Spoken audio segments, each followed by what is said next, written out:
We have with us Professor Marleen S. Barr. Marleen S. is her middle initial, Barr, B-A-R-R. B-A-R-R, yes. And your specialty is? I'm a feminist science fiction scholar. Okay, now you have a book out. Yes, my book is called When Trump Changed, the Feminist Science Fiction Justice League Quashes the Orange Outrage Pussy Grabber. And it's just out by B Cubed Press. That's B as in boy, and it's available on Amazon. And it's the first single-authored Trump fiction anthology. Now, there are 30 short stories, more or less? That's correct. And what are the range of themes? Well, what I did was I took my expertise in science fiction, and I took all of the science fiction tropes that I knew from studying science fiction all of my life, and I subject Trump to him. In the book, feminist science fiction spaceships routinely land on the White House lawn, and the feminist extraterrestrials try to do Trump in. And I turned him into Godzilla. I had him climb up the beanstalk. I turned him into a Wizard of Oz parody story. It is all the feminist science fiction and fantasy tropes that I know. And Trump always says that things are fake, like fake news. And Donald Trump, if you're watching this, I challenge you. How are you going to say that science fiction is fake? Now, if you were to have a magic wand, what would you like to accomplish with the power of science fiction and words in general? Well, of course, I don't want to hurt Trump, but I would like to send him to a galaxy far, far away from us, and I would like to incarcerate him in the Phantom Zone. What would that be like? The Phantom Zone is the place in the Superman mythology where people from evildoers from the planet Krypton get imprisoned, and they can't get out unless it cracks, which it sometimes does, and then people come to Earth and wreak havoc. And I think that Trump is like a Godzilla-esque monster who was unleashed by us in an unfair election, and he's stomping all over the world and the country, and he's only one person, and we have to sit here and put up with this. And I think that fiction has a lot of power. Like, Trump is certainly not Hitler, but Mel Brooks liberated the concentration camps, and he dealt with that with humor, and he tried to make Hitler look like a fool in Springtime for Hitler. And again, I repeat that Trump is not Hitler, but I'm a Jewish New York baby boomer, and I am the next generation after Mel Brooks, like a daughter of Mel Brooks, and I'm trying to use my New York Jewish feminist parodic voice to counter Trump.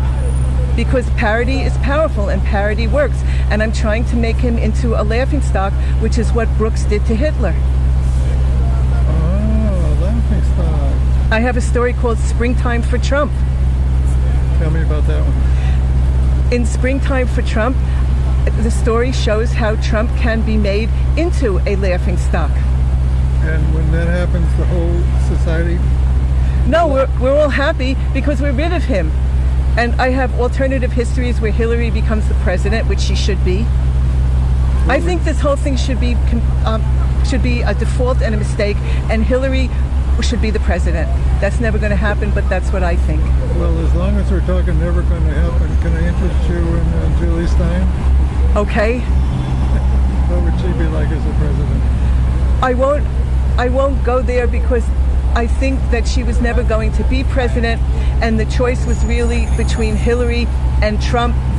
And even if you had to hold your nose and vote for Hillary, she is a very, very achievement-oriented woman. She had more credentials to be president than anyone else. She would have helped children, she would have helped women, and it would never have been anything like this disgrace. I have tremendous energy, and I am totally exhausted from this travesty that happens every day, and he's not held accountable for it because the Republicans give him what he wants, and if he gets Kavanaugh, I'm an expert in feminist dystopias, and I was one of the first people to teach The Handmaid's Tale, and when I taught it in the 1980s, I got dressed up like a handmaid way before my time, and I walked into a graduate class at the University of Iowa dressed as a handmaid. I wore a long red dress and a white hat, and I thought it was funny to teach the book, and the graduate students got very somber, and they said, "Professor Barr, we respect you, and we don't want to see you dressed like that." Ooh, but were you comforted that Code Pink has had some demonstrations with ladies dressed like that lately? Was I comforted by Code Pink? Anybody? No, you know Code Pink? I'm not sure I know. They're Is that like an pussy hats? A feminist organization that tends to wear pink as their identity, pink T-shirts. Like pussy hats? But I mean, they're quite active in their own right, and they do a lot of demonstrations at events and get thrown out of congressional hearings and things like that. Sure. But they did dress up in red handmaids outfits. Yes. In the last couple of months, and it was quite impressive. Well, I did that before my time in the 1980s because I you should comfort that they're doing it. Well, I know that I was right when I did it before it was popular. Good. Back up a little. Well, that's all it'll go. Oh, we're maximum. Okay.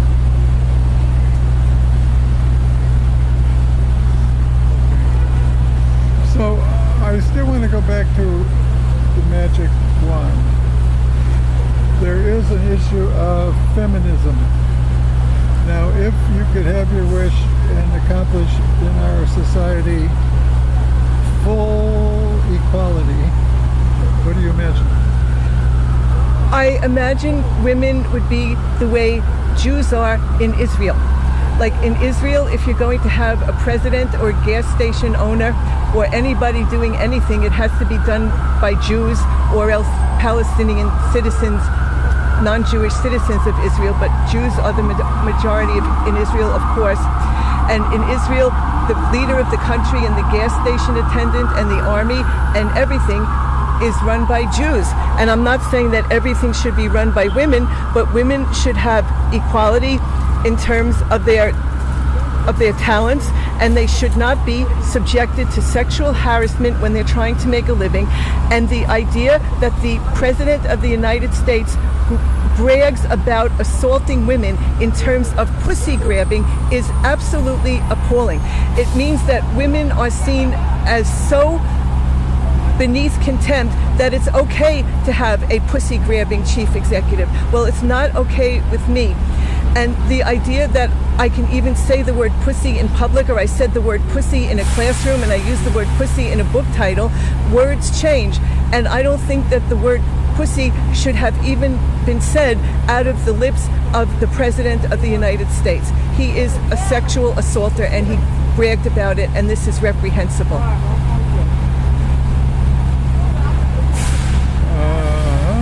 I just did a video a couple of days ago about the Jewishness of Israel by an Israeli who moved to England named Gilad Atzmon. And he was saying that Israel is more Jewish than Zionist, which is a heavy surprise in language. But you're right that the current philosophy within Israel is to really favor the Jewish people over other people, and that bothers me as sort of unfair. Well, I think that Jews need a country, but they should respect the humanity of the Palestinians. And I've been to Israel, and Israel was a foreign country to me. I do not speak Hebrew. It was as foreign as any other country. And I'm an American, a very proud American, and I only have one country, which is America. If something happened to Jews in America, I could go to Israel, and I'm happy for that. But here I am as a New York Jewish American, and I don't want Trump to ruin my country. And when the president comes from where you do, you're supposed to be proud of that president. Like I'm sure the people in Plains, Georgia are proud of Jimmy Carter. And I am from Forest Hills, New York, which is a stone's throw away from Jamaica Estates where Trump comes from. And he went to the Kew Forest School, which is on the Kew Gardens Forest Hills border. So the way I speak, my accent, my cadence is the exact way that he speaks. Of course, I have better words than he does, which is not an achievement. But I was able to write the stories with great felicity because I could just imitate his accent. The way he speaks and the cadence is the way I speak. Like, what do you want? That's what I would say. Not what do you want, but what do you want? That's normal to me, and I could say it's huge. And I do say what I think, and maybe Queens people do that, but I don't say what I think if I'm in a professional vein. Like if I'm in a classroom, I wouldn't talk about pussy grabbing before it became okay to do so. He has no self-control. It does seem that in our culture for the last 30, 40 or more years, that there was among men, wink wink, a acceptance that the difference between male and female was that men could play games with power with respect to women and feel it, that when they felt the power over women, their testicles would tickle, they'd feel pleasure, and they would actually feel that the women somehow have hormonal reactions, that they know they were being manipulated, but they get used to it because they're women. And there was an unspoken acceptance, even an enthusiasm about playing those kinds of games, men and women in power, because men in power believe that when they experience the power that they experience when they're in power, it turns on things that the rest of the common people don't feel. That the men in power, it tickles their testicles in a way that they enjoy dominating women and playing games, making demands on their sexuality, that women somehow manage to, I was going to say make their peace with, but I won't say that. I'll say that they have some kind of neurology that leads them to surrender, give in, be willing losers in the game of power. You know, but now is the fight back, but that had been going on for so many years. Well, for all of human history, but sexual. There's a bit of time. until last year. But sexual harassment has nothing to do with sex. It has to do with power, and the way that black people could be lynched just for existing while black. That's what happened to women, that they could be sexually abused at any turn through no fault of their own, and it was a way to keep women down.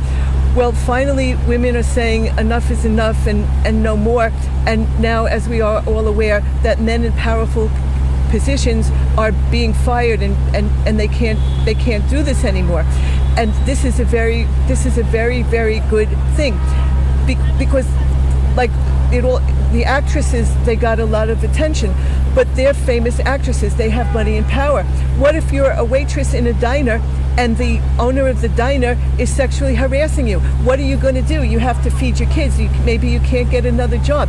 It is, to me, the most traumatic thing to have someone sexually harassing you and hurting your profession. I just wrote an article for the American Association of University Professors Journal Academe called Sex and the Single Feminist Science Fiction Scholar, because I did not get married until I was 46 years old, and my field was lesbian planets, and I would go to conferences and I would talk about lesbian planets, and I'd look over my paper at the cute male science fiction scholars, and I was trying to find one to marry me.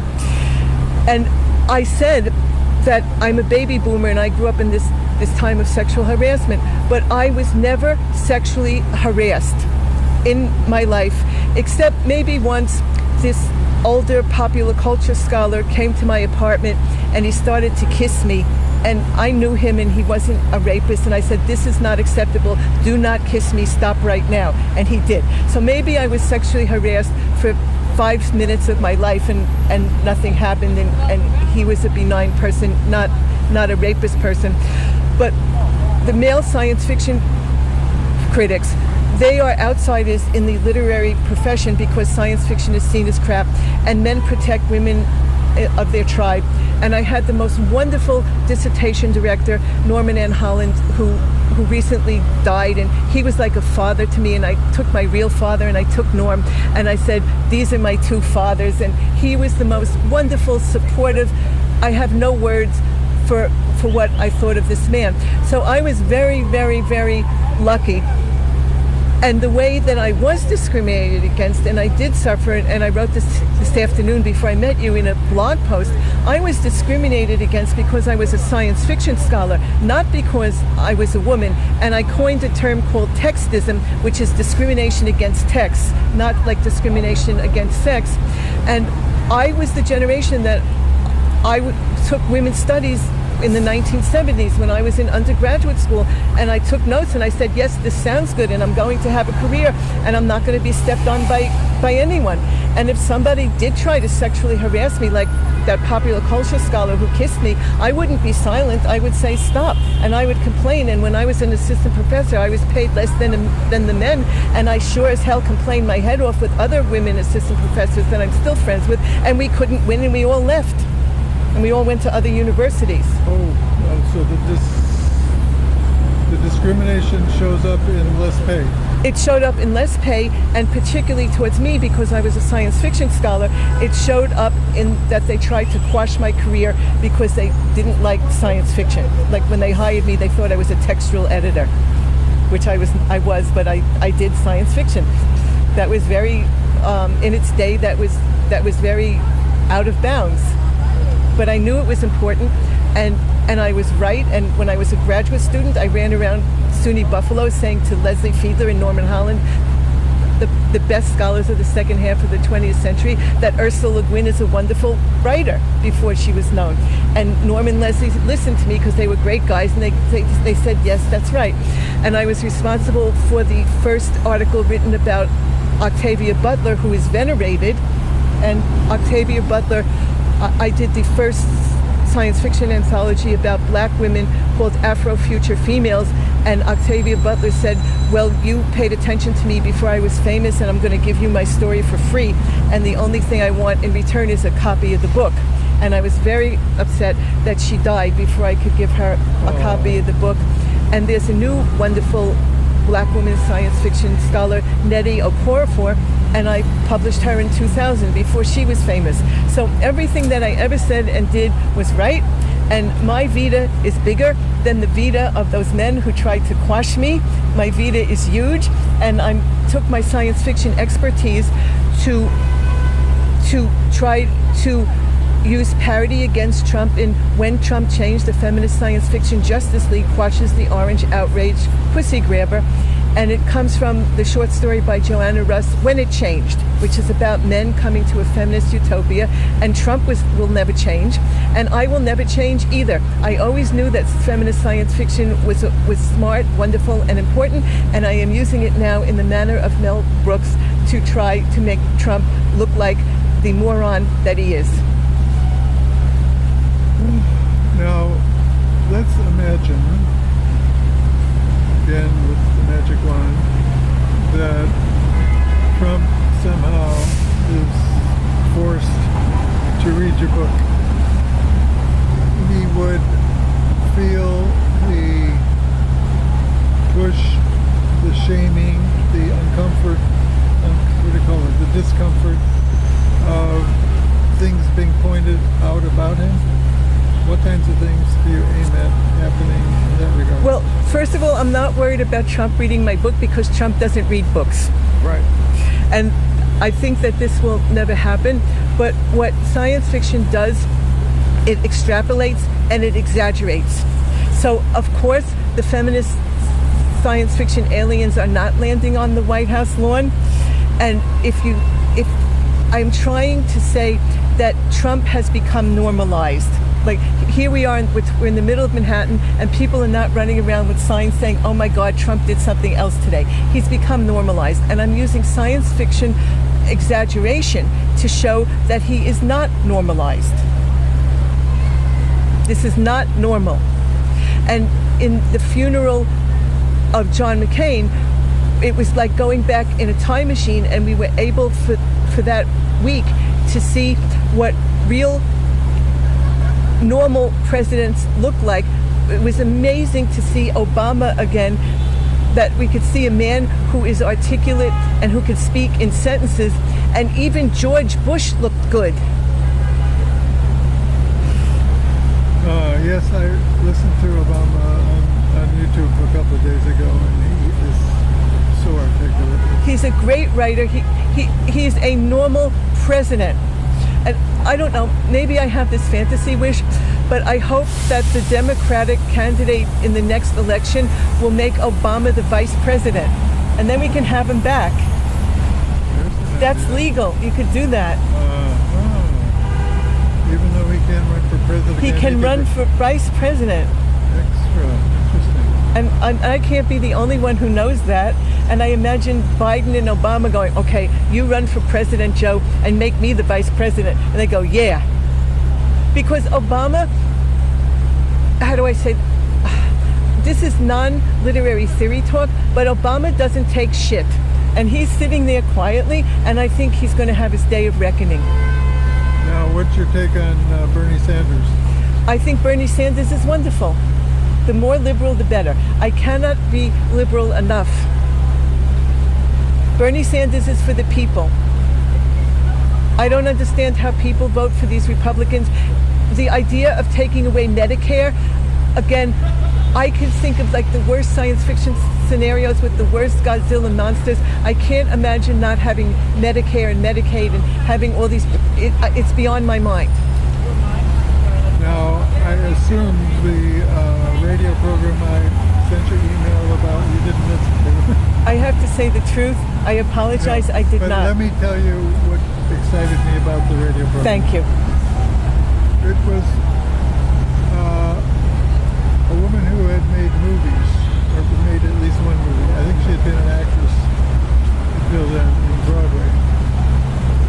And she was, I'm not even sure about this, but she was complaining in the radio interview on WNYC about there not being enough females in movies that were useful females for women in the audience to identify with as useful guides to future adult female roles. Emails in movies? Female. Oh, female. I thought you said email. Yeah. I thought you said there were not enough emails in movies. Okay, females. They didn't cast females. I get it. In ways that offered useful, helpful guidance for the development of young females to see adult roles for themselves. That they were typically only sex objects. And as a total opposite, the woman who's being interviewed mentioned that in some country, I can't even remember which country, there's been a woman president for 16 years. For all I know, it's Iceland, but I'm not sure. And the woman president reported receiving a letter in the mail from a young boy who wondered if boys could ever be president because he had only seen a woman president. And that was an example of what women are up against so much. Well, I understand that because in my generation, there were hardly any women full professors that I could look up to as a role model. And no matter how wonderful Norman Holland and Leslie Fiedler were to me, and they were exceedingly wonderful, they were still men. and they still had wives to take care of their houses. And I repeat, I got married at 46 because I traveled all over the world and I put my career first. And you can't write when you have to take care of your husband and you have to take care of a baby. And I had no model of how to be a professor based upon women full professors. And I am among the first feminist science fiction scholars, and I'm the senior feminist science fiction scholar, and now I could turn my hand to the young women who come after me, but there was nobody to serve as a role model for me. And what you said about the females that I mistook for the emails, I have a new course, More Emails and Movies, more emails. That is because movies are based upon the male gaze, and men want to see young women. And old women are erased. There's a short story by the female science fiction writer Alice Sheldon called "The Women Men Don't See," and older women are totally erased. Nobody even sees them because they're not sex objects anymore. Now, one thing I do wonder about is how tough it is to be a woman. That the way our society is set up, women prance around hoping to get the attention of some guy and to be chosen as his wife. And it seems kind of one-sided. They mostly go by looks, so people invest in clothing and makeup and all the rest of it. It just seems like such a struggle. It's like we could, as a whole people, look at our culture, consider the anthropological possibilities and change things so that men and women would hook up more naturally. And one of the things I do offer as a help is my discovery of a solar compass to sort humanity usefully. And what it allows us to do is for men and women to find potential mates in which the ways their minds interact is so positive that they can get past the looks and say, this makes sense for me to permanently bond to this other person, this male to that female, this female to that male, so that when we share our minds, it's actually an improvement in our lives. And the discovery, if you don't know by now, is birthdays 6 months apart. So when birthdays are more or less exactly 6 months apart within 10, 12 days of that, there is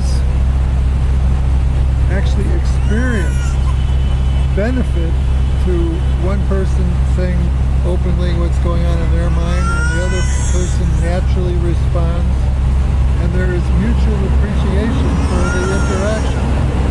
And right now, that's in the dark. We don't know that's happening. It is so rare that here we got a baby crying. Oh, he stopped. Hi. Thank you. Thank you for stopping crying. So,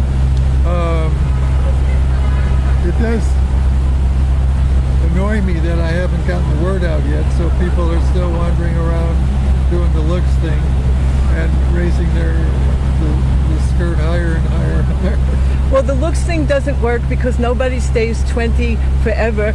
And if you need to marry someone who's intelligent, because when you're in the hospital and you can't make the decision, it's your spouse who has to know everything. I've learned that.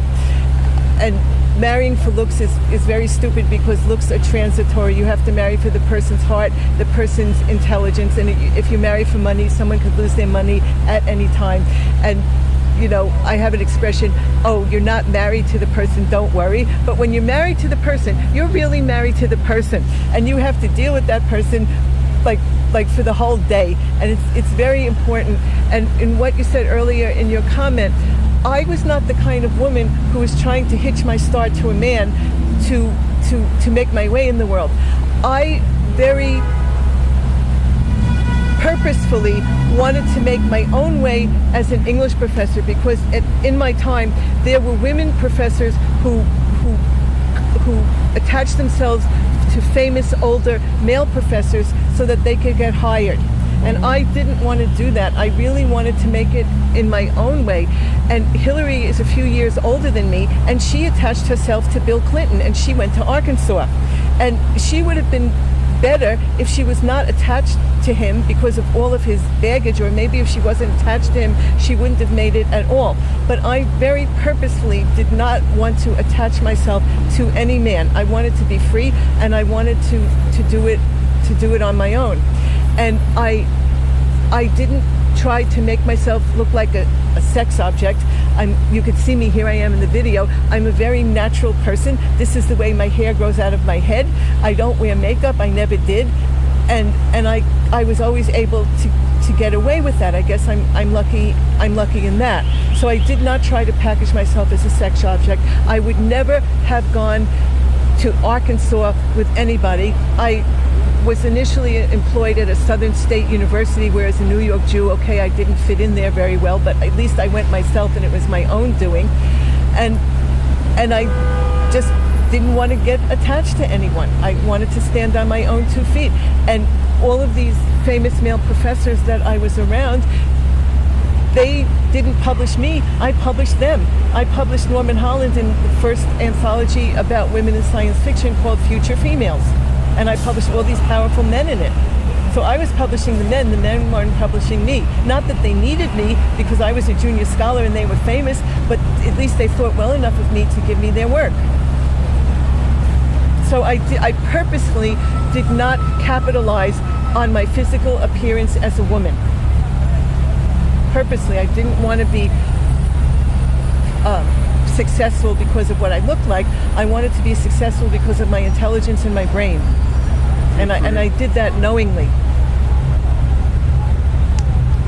So, sort of getting toward the end, any generalizations about science, what science fiction offers to broaden the imagination compared to the other world? Well, reality sometimes, or a lot of times, has its problems. And in science fiction, you could do anything to point out what's wrong. And I used feminist science fiction. Science fiction was a power fantasy for young men, but as a feminist science fiction scholar trying to make my way in what was then the patriarchal academic world, I used feminist science fiction as a power fantasy for me. And I think it's one of the most empowering things that people could do, and women could do, to show female heroes. Because in the realistic literature, like The Bell Jar by Sylvia Plath, the woman kills herself. And in realistic literature, women are victims. Women kill themselves. Virginia Woolf walked into the ocean, not in the ocean, walked into the water and drowned. And I said, I don't want to read stuff where women die. I want to read stuff where women are heroes. And it was such a patriarchal world that the only place that could do that is in feminist science fiction. So I took my feminist science fiction expertise in When Trump Changed, the Feminist Science Fiction Justice League Crushes the Orange Outrage Pussy Grabber, because I'm trying to see if it could exaggerate Trump and make him not normal, and maybe we could have Trump quashing and get a wonderful woman president finally. Now, what about animation? Can you imagine some anti-Trump animation? Well, there are Trump cartoons. Like, I watch Colbert every night as like a catharsis. Like, Trump does something and then Colbert makes fun of it, and I love Colbert, and I could hardly stay up to watch him, so I tape him, and I have like 5 Colberts, and I think he's brilliant and wonderful. So he has Trump animation, which probably works in the same way as feminist science fiction. It's an art form that exaggerates him. So you make his hair more orange and you make him fatter. Somebody said that on the cover of my book that Trump isn't fat enough.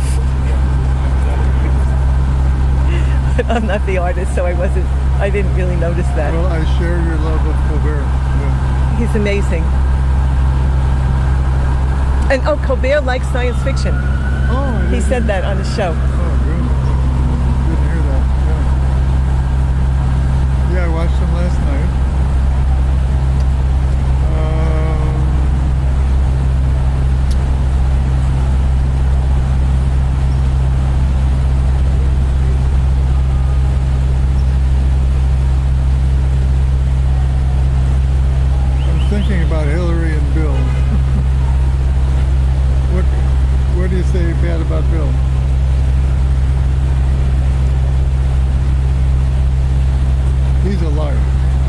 I think that Trump is worse than Bill Clinton.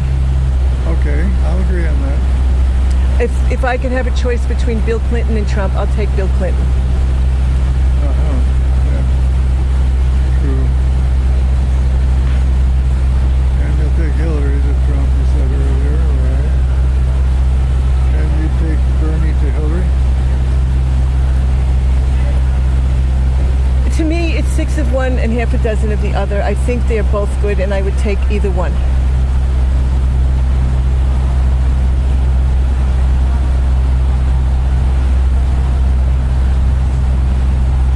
I'm stumped. I don't know what else to say. I know what to say. Everybody go buy When Trump Changed, the feminist science fiction Justice League quashes the orange outrage pussy grabber. It's hilariously funny, and I think you'll enjoy it. And I'm not as talented as Colbert, and I'm not as talented as famous comedians, but it is really as funny as hell. I am not as talented as Mel Brooks by any means, but I did the very best that I could, and I'm really, really, really funny. And I think, well, Colbert and Mel Brooks, they're not women, and I am. And I think that that I'm speaking to a feminist zeitgeist that's needed now. So women out there and like-minded men, take your pussy hat, take a nice wool blanket, get comfortable, and read When Trump Changed. Thank you.